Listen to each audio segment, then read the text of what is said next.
बिस्मिल्लाहिर्रहमानिर्रहीम। अस्सलाम वालेकुम, वेलकम टू माय चैनल। आज मैं आपके साथ बहुत ही मज़ेदार से तरबूज़ की शरबत की रेसिपी शेयर कर रही हूँ, जिसको बनाना बहुत ही आसान है और स्पेशली गर्मियों के मौसम में तो तरबूज़ का शरबत बहुत अच्छा लगता है। आजकल सीज़न भी है तरबूज़ का, तो इसीलिए आप भी तरबूज़ का शरबत बनाएं और एंजॉय करें। तो आइए फ्रेंड्स, आपके साथ मैं इसकी रेसिपी शेयर करती हूँ। तो सबसे पहले तरबूज़ के शरबत के लिए मैं पहले शीरा बना लेती हूँ। तो ये देखिए, एक सॉस पैन में मैंने आधा कप चीनी डाल दी है और इसमें 1 कप मैंने पानी शामिल कर दिया है। और अब इसको मैं चूल्हे पर पकने के लिए रख देती हूँ। ज़्यादा इसको नहीं पकाना है, बस सिर्फ इतना पकाना है कि चीनी इसमें मेल्ट हो जाए। तो देखिए, इसको एक बॉयल आ चुका है और अब चूल्हे की फ्लेम को मैं ऑफ कर दूँगी और इसको ठंडा होने के लिए रख दूँगी। तो देखिए, तरबूज़ का शरबत बनाने के लिए मैंने तरबूज़ ले लिया है, जो कि बहुत ही अच्छा लाल रंग का है और बहुत ही मीठा भी था। और अब तरबूज़ के मैं छोटे छोटे पीस कर लेती हूँ। जितना तरबूज़ चाहिए होगा मैं उतना ही इसके पीस करूँगी। पूरे तरबूज़ के मैंने पीस नहीं करने हैं। तो देखिए, ऐसे इसको बिल्कुल छोटे छोटे पीस में काट लेना है।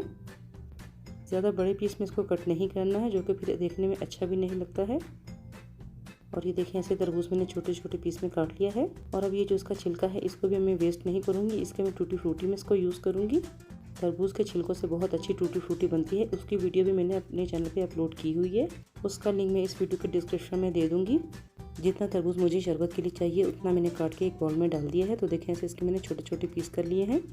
तरबूज़ का शरबत बनाने के लिए इसमें अच्छा सा फ्लेवर और कलर देने के लिए मैंने रूह अफ़ज़ा ले लिया है।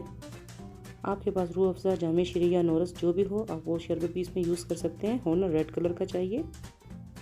तो ये देखिए, अब 200 ml ले लिया है मैंने रूह अफ़ज़ा। तरबूज़ का शरबत बनाने के लिए कोई भी खुला सा बर्तन ले लें या कोई बाउल ले लें। तो ये देखिए, मैंने एक देगची ले ली थी, उसमें मैंने डाल दिया है ये रूह अफ़ज़ा। और ये जो शुगर सिरप मैंने बना के रखा था, उसको मैंने ठंडा कर लिया है, उसको भी मैंने इसमें शामिल कर दिया है। और 1 से 1.5 लीटर इसमें मैंने पानी शामिल कर दिया है। ठंडा पानी इसमें मैंने शामिल किया है। और अब इन सब चीज़ों को पहले मैं अच्छे से मिक्स कर लूँगी।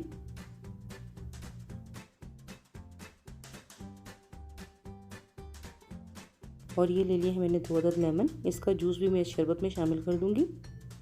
इससे शरबत का टेस्ट जो है और भी मज़े का हो जाता है। ये ऑप्शनल है, अगर आप डालना चाहें तो डाल दें, नहीं तो आप इसको स्किप भी कर सकते हैं।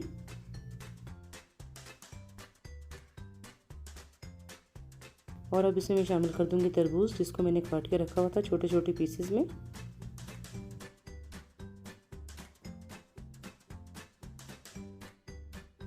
तो ये देखें, तरबूज इसे मैंने शामिल कर दिया है। और अब इन सब चीज़ों को मैं अच्छे से मिक्स कर दूंगी।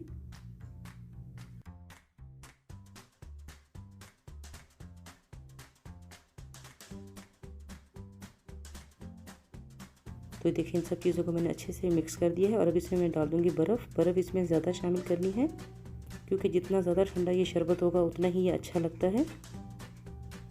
तो देखिए, इसमें मैंने खूब ज़्यादा से इसमें बर्फ़ शामिल कर दी है और दोबारा से इसको अच्छे से मिक्स कर देना है, ताकि ये अच्छे से ठंडा हो जाए। और ये देखिए, माशाल्लाह से शरबत जो है बिल्कुल तैयार है। देखने में ही पता चल रहा है कि शरबत जो है बहुत अच्छा लग रहा है। कलर भी इसका बहुत ही खूबसूरत है और बर्फ़ के साथ और ठंडा ठंडा शरबत और भी अच्छा लग रहा है। तो ये देखिए, अब इस शरबत को मैं ग्लासेस में डाल देती हूँ। तो आप भी इस मौसम में ये मज़ेदार सा शरबत बनाएं और ख़ुद भी पिएं और घर वालों को भी पिलाएं। तो फ्रेंड्स, कैसी लगी आपको मेरी आज की रेसिपी? उम्मीद है आपको मेरी आज की रेसिपी ज़रूर पसंद आई होगी। मेरी वीडियो अच्छी लगी तो मेरी वीडियो को लाइक करें, शेयर करें अपनी फैमिली और फ्रेंड्स के साथ। मेरे चैनल को सब्सक्राइब करना ना भूलें। बेल आइकन को ज़रूर क्लिक करें, ताकि मेरी हर नई आने वाली वीडियो की नोटिफिकेशन सबसे पहले आपको मिले। दुआओं में ज़रूर याद रखिएगा। फिर मिलूँगी इंशाल्लाह किसी अच्छी सी रेसिपी के साथ। अल्लाह हाफिज़।